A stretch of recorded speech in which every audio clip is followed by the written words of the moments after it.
نحمدہ ونصلی علی رسولہ الکریم اما بعد۔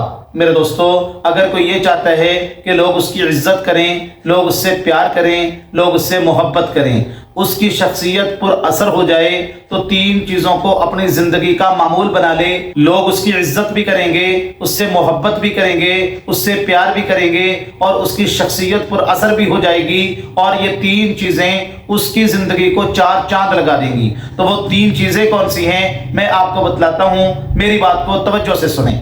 فتح مکہ کے موقع پہ اللہ کے نبی علیہ السلام جب مکہ میں داخل ہو رہے تھے، کتابوں میں لکھا ہے اللہ کے نبی علیہ السلام ایک اونٹنی پہ سوار تھے، اور رسول اللہ صلی اللہ علیہ وسلم نے فتح مکہ میں داخل ہوتے وقت اپنے سر کو جھکایا ہوا تھا۔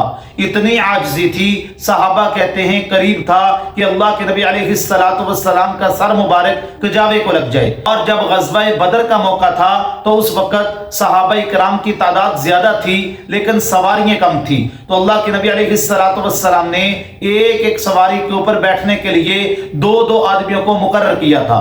تو اللہ کے نبی علیہ السلام کے پاس جو سواری تھی ان پر بیٹھنے کے لیے اللہ کے نبی علیہ السلام نے دو آدمیوں کو اپنے ساتھ مقرر کیا۔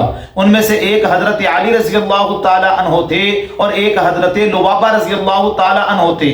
تو اللہ کے نبی علیہ السلام جب سواری پہ بیٹھ گئے تو تھوڑی دیر کے بعد اللہ کے نبی علیہ السلام سواری سے اترے، فرمایا کہ تم میں سے کوئی آدمی سواری پہ بیٹھ جائے۔ تو وہ صحابہ کہنے لگے نہیں یا رسول اللہ صلی اللہ علیہ وسلم، ہمارے ماں باپ آپ پر قربان ہو جائیں، آپ ہمارے قائد ہیں، آپ ہمارے نبی ہیں، آپ امام الانبیاء ہیں، ہم پیدل چلیں گے، آپ سواری پہ سوار رہیں۔ تو اللہ کے نبی علیہ السلام نے بڑا پیارا جملہ ارشاد فرمایا۔ اللہ کے نبی علیہ السلام نے فرمایا کیا تم یہ سمجھتے ہو کہ میں تم سے زیادہ طاقتور نہیں ہوں، میں تم سے زیادہ قوت والا نہیں ہوں؟ سن لو، میں تم سے زیادہ طاقت والا بھی ہوں، میں تم سے زیادہ قوت والا بھی ہوں۔ تو مطلب یہ تھا کہ اگر تم یہ سمجھتے ہو کہ میں پیدل نہیں چل سکتا، میں پیدل چل سکتا ہوں کیونکہ میرے اندر تم سے زیادہ طاقت اور قوت بھی موجود ہے۔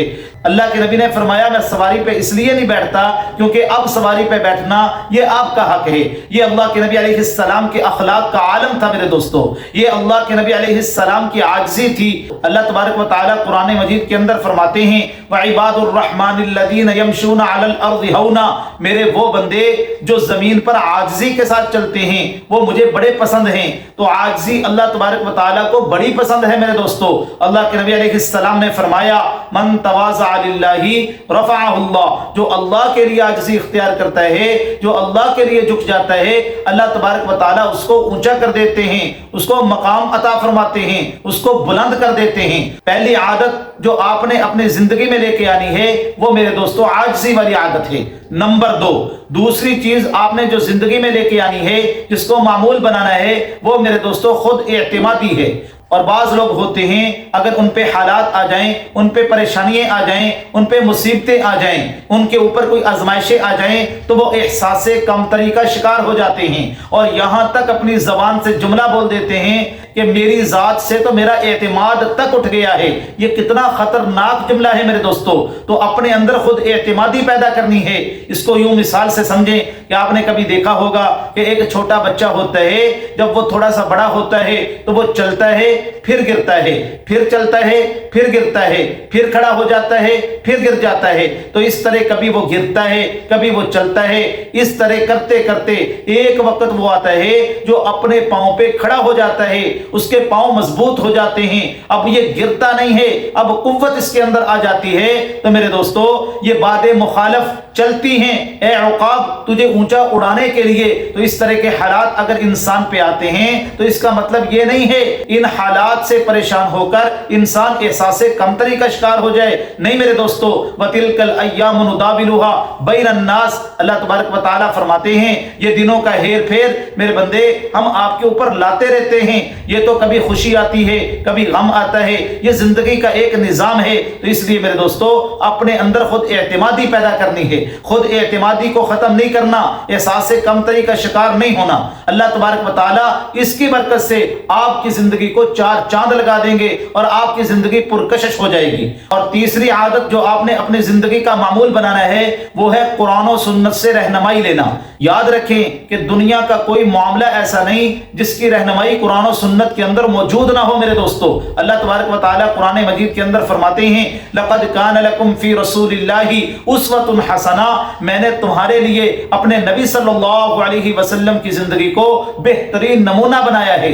تو دنیا کے ہر معاملے کے اندر اللہ کے نبی علیہ السلام کی سنت کو دیکھنا، اللہ کے نبی علیہ السلام سے رہنمائی لینا، یہ مسلمان کی پہلی ذمہ داری ہے میرے دوستو۔ آپ دیکھیں بیت اللہ سے لے کے بیت الخلا تک کی پوری زندگی اللہ کے نبی علیہ السلام کی کتابوں میں موجود ہے۔ کھانا کیسے کھانا ہے، ہاتھ دھو کے کھانا ہے، یہ دعا پڑھنی ہے بسم اللہ وعلی برکت اللہ۔ کھانا کھانے کے بعد کون سی دعا پڑھنی ہے، الحمدللہ الذی اطعمنا وسقانا وجعلنا مسلمین۔ اس کے بعد بیت الخلا میں جاتے وقت کون سی دعا پڑھنی ہے، بسم اللہ اللہم انی اعوذ بک من الخبث والخبائث۔ بیت الخلا سے باہر نکلتے وقت کون سی دعا پڑھنی ہے، غفرانک الحمدللہ الذی اذهب عني الاذى وعافانی۔ اللہ کے نبی نے فرمایا لا تستقبلوا القبلہ ولا تستدبروها، تم قبلے کی طرف منہ کر کے بھی پیشاب نہ کیا کرو، قبلے کی طرف پیٹ کر کے بھی پیشاب نہ کیا کرو۔ یہ ساری باتیں میرے دوستو کتاب و سنت کے اندر موجود ہیں۔ تو جب بھی آپ کو کوئی مسئلہ پیش آ جائے، کوئی پریشانی پیش آ جائے، کوئی آپ کے اوپر حالات آ جائے، تو اللہ کے نبی علیہ السلام کی سنت کو دیکھیں، قرآن و سنت سے رہنمائی لیں۔ یہ تین عادتیں اپنی زندگی کا آپ معمول بنا لیں، لوگ آپ سے محبت بھی کرنے لگ جائیں گے، پیار بھی کرنے لگ جائیں گے، آپ کی شخصیت پر اثر بھی ہو جائے گی، آپ کی زندگی کو چار چاند بھی لگ جائیں گے۔ اللہ تبارک و تعالی ان باتوں کو سمجھنے کی توفیق عطا فرمائے۔